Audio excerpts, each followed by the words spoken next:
Hey guys, MIUI 13 का update globally और China में यहाँ पर हमारे Redmi Note 9 के लिए रिलीज हो चुका है और बहुत सारे लोग अपने Redmi Note 9 में इसी MIUI 13 रोम को इंस्टॉल कर भी लिए होंगे। तो बहुत सारे लोग हमें पूछ रहे थे कि इसे वापस हम MIUI 12.5 में कैसे डाउनग्रेड कर सकते हैं या फिर हम किसी भी MIUI वर्जन में कैसे डाउनग्रेड कर सकते हैं हमारे Redmi Note 9 को। तो आज की इस वीडियो में मैं बताने वाला हूं कि किस तरह आप अपने Redmi Note 9 को डाउनग्रेड कर सकते हो, भी बिना किसी पीसी के, सिर्फ और सिर्फ कस्टम रिकवरी की मदद से। तो वीडियो को शुरू करते हैं। स्वागत करता हूं मैं आपका फ्लीट जोन जीटी में। अपने Redmi Note 9 डिवाइस को MIUI 13 से किसी भी MIUI वर्जन में यहाँ पर डाउनग्रेड करने के लिए आपके Redmi Note 9 का बूट लोडर जो है वो अनलॉक होना जरूरी है। अगर आपको पता नहीं है Redmi Note 9 का बूट लोडर किस तरह आप इंस्टेंटली अनलॉक कर सकते हैं, तो यहाँ पर एक आई बटन पर वीडियो शो हो रहा होगा, वहां पर क्लिक करके आप देख सकते हैं या फिर हमारे डिस्क्रिप्शन के लिंक से भी आप चेकआउट कर सकते हैं। और यहाँ पर बूट लोडर को अनलॉक करने के बाद आपको जरूरत पड़ेगी कस्टम रिकवरी की। बिना कस्टम रिकवरी के आप यहाँ पर डाउनग्रेड नहीं कर सकते। तो कस्टम रिकवरी कौन सा है, इसके बारे में भी हमने अलग से वीडियो बनाया हुआ है। यहाँ पर आप आई बटन पर क्लिक करके देख सकते हैं या फिर हमारे डिस्क्रिप्शन के लिंक में भी आपको यहाँ पर शो हो जाएगा। इससे पहले कि हम यहाँ पर डाउनग्रेड का प्रोसेस स्टार्ट करें, आपको मैं सेटिंग्स में जाकर अबाउट सेक्शन जो है दिखा देना चाहता हूँ। ये देखिए माई डिवाइस में आपको यहाँ पर MIUI वर्जन जो है MIUI 13.0.1.0 जो कि चाइना बेस्ड रोम है, यहाँ पर आप देख सकते हैं HCNXM, इसका मतलब है एक चाइना रोम है। और ये जो रोम है MIUI 13 एंड्रॉइड 12 पर बेस्ड है। तो मैं यहाँ पर MIUI 11 एंड्रॉइड 10 का रोम जो है उसे फ्लैश करने वाला हूँ। MIUI 13 से हम MIUI 11 में यहाँ पर डाउनग्रेड करने वाले हैं हमारे Redmi Note 9 डिवाइस को। जैसा कि मैंने आपको बताया, इस प्रोसेस करने के लिए हमें कस्टम रिकवरी की जरूरत पड़ेगी। तो यहाँ पर हम हमारे Redmi Note 9 में कस्टम रिकवरी को ऑलरेडी इंस्टॉल कर लिया है। तो अभी हम हमारे Redmi Note 9 को कस्टम रिकवरी में बूट कर लेते हैं। तो रिबूट टू रिकवरी मोड, तो यहाँ पर हमारा डिवाइस जो है वो कस्टम रिकवरी में बूट हो जाएगा। तो यहाँ पर हमारा डिवाइस जो है कस्टम रिकवरी में बूट हो चुका है। तो यहाँ पर हमें सिंपली वाइप सिस्टम पार्टीशंस पर आना है और यहाँ पर एडवांस वाइप पर क्लिक करना है।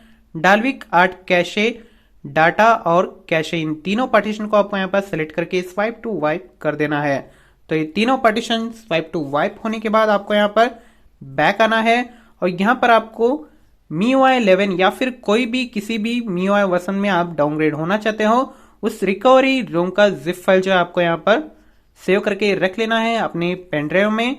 तो यहाँ पर मैं उन रिकवरी रोम के जिप फाइल जो है लिंक डिस्क्रिप्शन में दे दूंगा, वहां से आप डाउनलोड भी कर सकते हैं। तो यहाँ पर मैंने पेन ड्राइव को कनेक्ट कर लिया है। आपको यहाँ पर इंस्टॉल फर्मवेयर और पैचेस पर क्लिक करना है और यहाँ पर मैंने जैसे कि पेन ड्राइव कनेक्ट किया हुआ है, तो यहाँ पर मैं पेन ड्राइव सेलेक्ट कर लेता हूँ। तो यहाँ पर पेन ड्राइव सेलेक्ट करने के बाद मैं यहाँ पर MIUI 11 फोल्डर में इसी MIUI 11 का रोम जो है रखा हुआ है, जैसे कि आप यहाँ पर देख सकते हैं वर्जन 11.0.3.0 QJOINXM। तो यहाँ पर मैं इस रोम को फ्लैश करने वाला हूँ। तो सिंपली आपको यहाँ पर रोम फाइल को जो है सेलेक्ट कर लेना है और स्वाइप टू कंफर्म फ्लैश पर आपको स्वाइप कर देना है। तो यहाँ पर हमारा रोम फ्लैशिंग जो है शुरू हो चुका है। तो थोड़ी ही देर में यहाँ पर रोम फ्लैशिंग जो है वो कंप्लीट हो जाएगा। तो मिलता हूँ आपको थोड़ी ही देर में। तो यहाँ पर फ्लैशिंग प्रोसेस जो है कंप्लीट होने ही वाला है। तो जैसे कि आप यहाँ पर देख सकते हैं फ्लैशिंग प्रोसेस जो है वो कंप्लीट हो चुका है।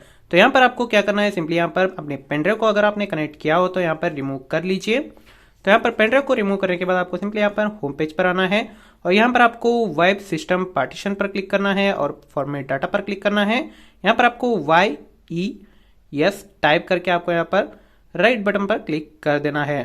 तो यहाँ पर आपका डाटा जो है कंप्लीटली फॉर्मेट हो जाएगा। तो डाटा फॉर्मेट होने के बाद आपको सिंपली यहाँ पर फिर से बैक आना है और यहाँ पर आपको एडवांस्ड में आना है और आपको यहाँ पर क्लोज AVB 2.0 जो है इसे दोनों इस पार्टीशन को सिलेक्ट करके आपको यहाँ पर स्वाइप टू कन्फर्म पर यहाँ पर स्वाइप कर देना है। तो यहाँ पर आपको डिवाइस को सिंपली रिबूट टू सिस्टम कर देना है। तो यहाँ पर आपका डिवाइस जो है वो सक्सेसफुली डाउनग्रेड हो चुका होगा। जैसे कि आप यहाँ पर देख सकते हैं, आपको यहाँ पर अपना डिवाइस जो है वो कभी कभी आपको स्विच ऑफ ही हो जाएगा या फिर आपका डिवाइस जो है वो रिबूट भी हो सकता है। तो यहाँ पर आपका डिवाइस जो है, जैसे कि मेरे केस में यहाँ पर हमारा डिवाइस जो है वो स्विच ऑफ हो चुका है। तो यहाँ पर हम पावर बटन को यहाँ पर लॉन्ग प्रेस करके अपने डिवाइस को जो है यहाँ पर ऑन कर लेते हैं। जैसे कि आप यहाँ पर देख सकते हैं कि MIUI 11 का हमें यहाँ पर बूट स्क्रीन जो है देखने मिल चुका है। यहाँ पर कोई भी MIUI का अलग सा बूट एनिमेशन जो है हमें MIUI 11 में देखने नहीं मिलता था।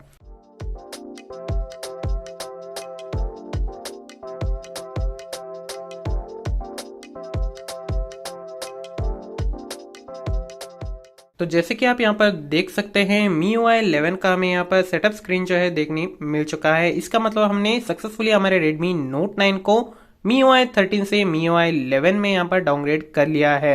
इस ट्रिक से आप सिर्फ MIUI 11 ही नहीं, MIUI 12, MIUI 12.5 किसी भी वर्जन में आप यहाँ पर अपने Redmi Note 9 को डाउनग्रेड कर सकते हैं। तो वीडियो कैसा लगा हमें कमेंट सेक्शन में बता दीजिए। अगर वीडियो हेल्पफुल लगा तो वीडियो को लाइक कर दीजिए और हमारे चैनल पर नए हो तो जरूर सब्सक्राइब भी कर लीजिए।